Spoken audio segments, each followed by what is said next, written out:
نحمده ونصلي على رسوله الكريم أما بعد فأعوذ بالله من الشيطان الرجيم الحمد لله رب العالمين والعاقبة للمتقين والصلاة والسلام على سيد المرسلين.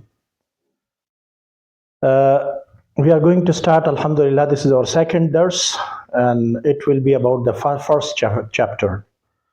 So let me explain what is the methodology of Imam Nawawi rahimahullah ta'ala in his this nice book, interesting book, Riyad Ul Saliheen. Basically, Imam Nawawi rahimahullah ta'ala, in the beginning of each chapter, he presents the topic of the chapter and then he writes some verses related to the topic from the Holy Quran. Sometimes one verse of the Holy Quran, sometimes three, sometimes four, sometimes five.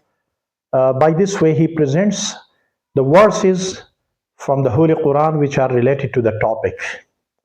And then he starts writing the Hadith from Bukhari, Muslim, and other Sahih Sittah.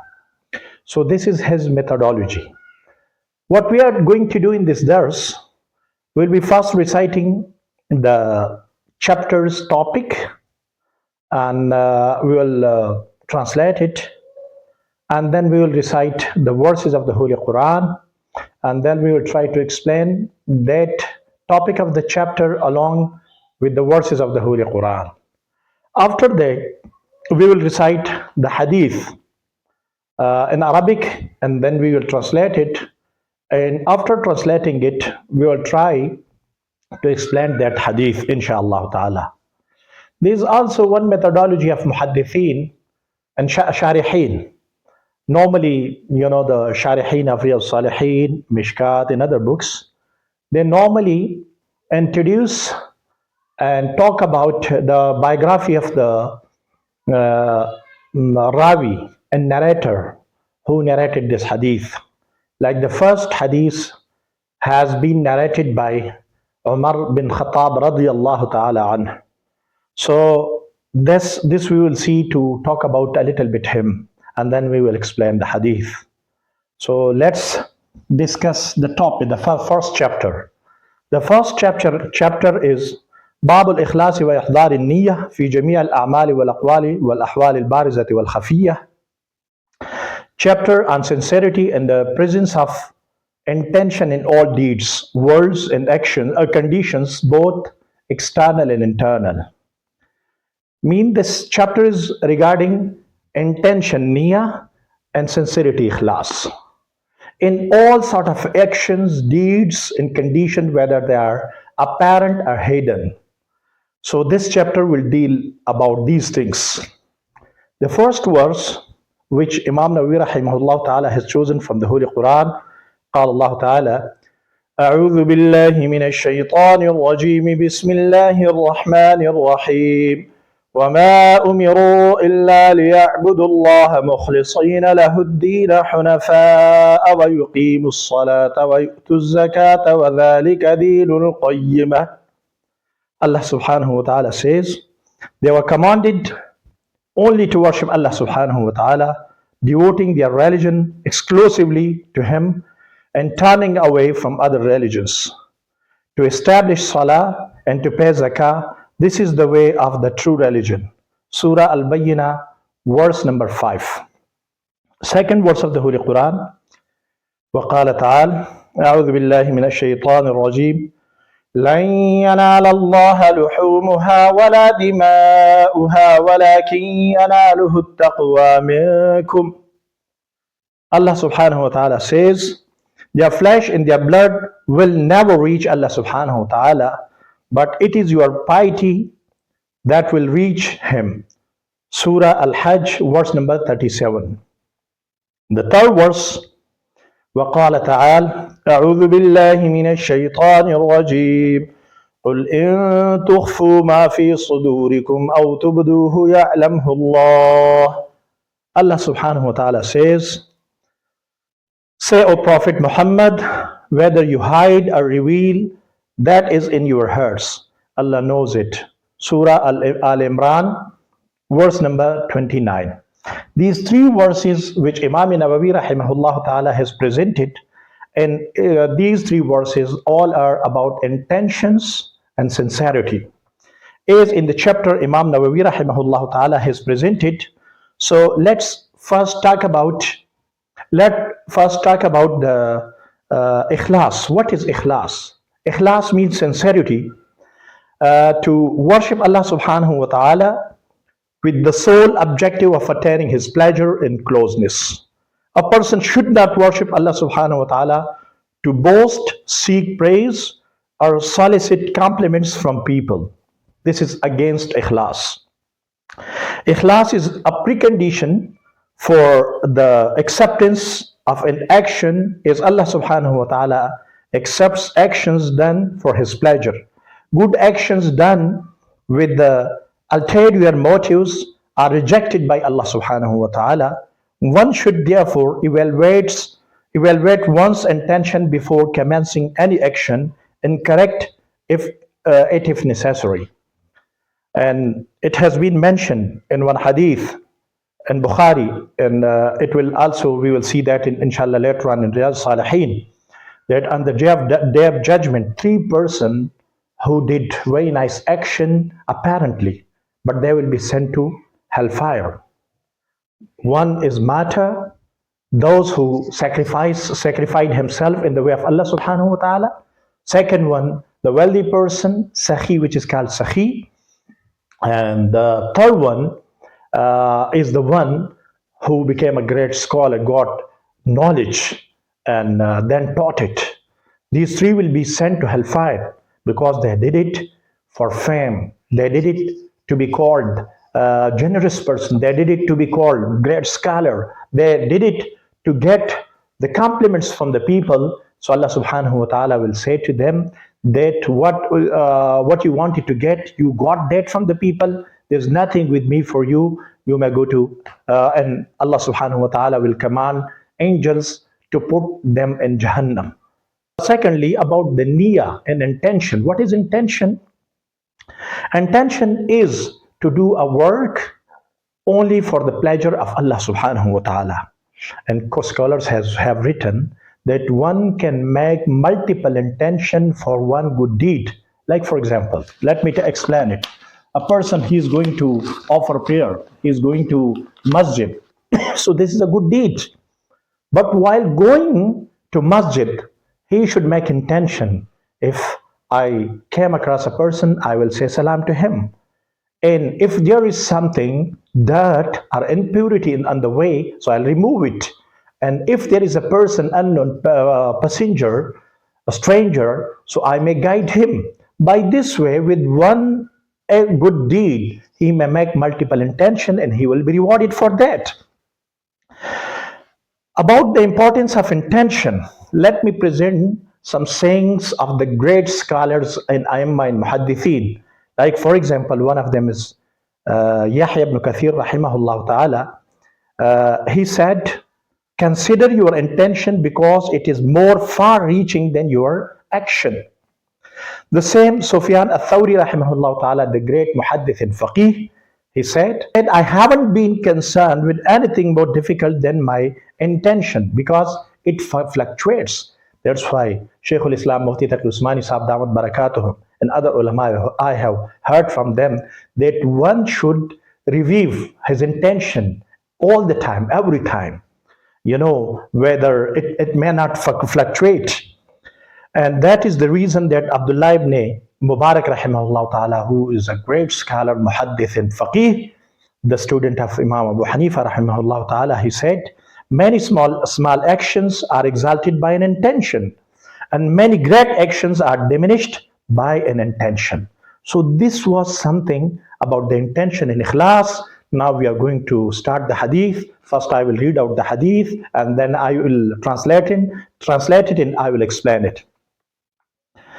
عن أمير المؤمنين أبي حفص عمر بن الخطاب رضي الله تعالى عنه قال سمعت رسول الله صلى الله عليه وسلم يقول إنما الأعمال بالنيات وإنما لكل امرئ ما نوى فمن كانت هجرته إلى الله ورسوله فهجرته إلى الله ورسوله ومن كانت هجرته لدنيا يصيبها أو امرأة ينكحها فهجرته إلى ما هاجر إليه متفق على صحته رواه.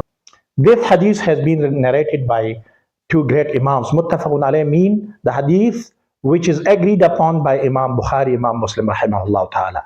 And the main narrator from the Holy Prophet ﷺ is Amirul Mu'mineen Umar ibn al-Khattab radiyallahu ta'ala anhu, which says, Umar radiyallahu anhu narrates, I heard the Messenger of Allah subhanahu wa ta'ala saying, actions are gauged by intentions. Actions are considered by intentions. Each person will receive the reward for what he intended. One who immigrates to Allah subhanahu wa ta'ala and his messenger, his immigration is indeed to Allah subhanahu wa ta'ala and his messenger. One who immigrates to acquire something of the world or to marry a woman, his immigration is to that to which he immigrated. Bukhari and Muslim. This is the translation of the hadith, and it is quite clear. So first of all, let's talk about a little bit Amirul Mu'mineen Umar ibn al-Khattab radiyallahu ta'ala anhu. He was Qurayshi basically. He is in the offspring of Ka'b ibn Luway. So Umar ibn al-Khattab radiyallahu ta'ala anhu, in the days of ignorance, his tribe was ambassador to the various tribes during the era of ignorance. He accepted Islam. I think Muhaddithin have written in Tabqat ibn Sa'ad and other that he was the 40th person who accepted Islam. And his Islam was a great victory for the Muslims because it gave them courage and strength. And there's a lot of stories, inshallah. We are not supposed to read it out and explain it right now because we have to go further for explaining the hadith. He participated in all the expeditions with the Messenger of Allah subhanahu wa ta'ala from Badr till the last expedition. And the pledge of allegiance for Khilafah was taken at his hands in 13 Hijrah. Great conquest took place during his rule as Amirul Mu'mineen. He was martyred in 23rd Hijri after the fire worshipper Abu Lolo stabbed him while he was leading the congregation of Fajr. Allah subhanahu wa ta'ala may accept his all efforts. He was a great person. So Hazrat Umar bin Khattab radiyallahu ta'ala anhu has narrated this hadith. And the first thing, this hadith talks about niyyah. It says, innamal a'malu bin niyyat. Actions are judged by intention. So what is niyyah? Let me explain niyyah. Niyyah, an-niyat is the plural of niyyah. And according to lexicon, al-niyyah means to intend something. And according to Sharia, it refers to the intention when doing an action. The second difficult word here is hijrah. What is hijrah? Hijrah means migration. The word hijrah literally means to leave. According to Sharia, it means to leave a land of disbelief and proceed to a land of Islam due to the fear of trials and tribulations. Actions are gauged by intentions means that the correctness and goodness of an action is based on the intention with which it is done. Allah subhanahu wa ta'ala looks at the underlying intention more than the action itself. Hence, those who migrate in order to assist the religion of Allah subhanahu wa ta'ala will be rewarded, while those who migrated for marriage or trade will be deprived of reward. What is the Shani Nuzul, the cause of this hadith? Basically, there was one person who wanted to marry a lady, a woman whose name was Qais. She refused to marry him unless he migrates to Medina. Thus, he accepted it and he migrated to Medina Munawwara and married that female. And thus, he became famous, that Muhajiri Qais, the person who migrated for a lady. So, this is the sababi nuzul of this hadith. This hadith teaches us the actions are considered according to the intention with which they are done. Madawan actions mundane actions or worldly actions such as eating, greeting, speaking will earn a reward if coupled with the correct intention, but will earn chastisement if done with the evil intention. Sahaba radiallahu ta'ala anhum and the pious were particularly cautious of this and scrutinized their actions at every step. This hadith also talks about this. So let's talk about a little bit, you know, the this hadith, that it is such an integral part of the Islam that some scholars have regarded it as being the third of all Islamic teachings. Like Abu Ubaidah radiallahu ta'ala anhu said, there is no single hadith that is more comprehensive, independent, and beneficial than this hadith. Abu Ubaid, rahimahullah ta'ala, I think he's not Sahabi, he's a Tabi. So he said, there's no more comprehensive hadith and independent and beneficial than this one. Imam Abu Dawud, rahimahullah ta'ala, said that who is a great scholar of hadith, he said that it is the half of knowledge. And the third one, according to Imam Bahiqi rahimahullah ta'ala, it is a third of knowledge, because the deeds of a man are associated with the tongue, heart of a person, with the tongue of a person, with the limbs, all jawarih, limbs of a person, and intentions are related to the heart. And again, Imam Abu Dawud rahimahullah ta'ala said, I wrote 500,000 ahadith of the Holy Prophet sallallahu alaihi wasallam. From those I chose 4,800 ahadith. And from those 4,800 ahadith, 4 ahadith are sufficient for a person. Number first, actions are gauged by intention. This is one. Second hadith, the permissible is clear and the prohibited is clear. Al halalu haramu bayyin wal halalu bayyin. And the third one, the beauty of a man's Islam is his avoiding that which does not concern him. And the last one is, none of you truly believes unless he loves for his brother what he loves for himself. So these 4 ahadith are the summary of these 500,000 ahadith.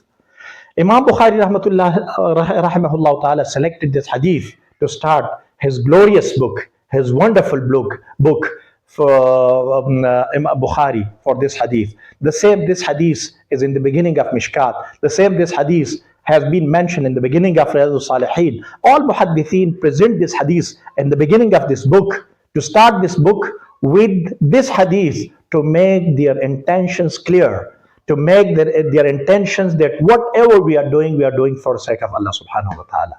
So intention is very much important and essential. If a person is going to Baitullah Sharif, if a person is going to offer prayer, it is not for Allah subhanahu wa ta'ala, he doesn't have a clear intention, so it becomes riyah, which is a kind of shirk.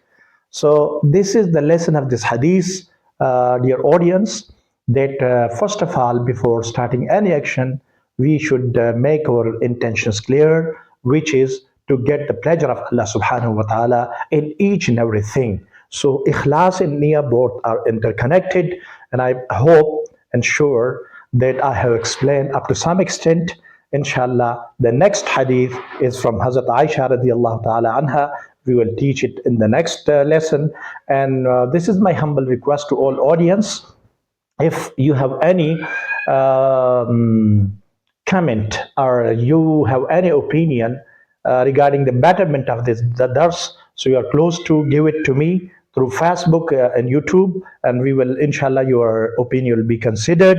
Pray for me, and I pray for you. Allah may succeed us, and both here and hereafter. Assalamu alaikum wa rahmatullahi wa barakatuh.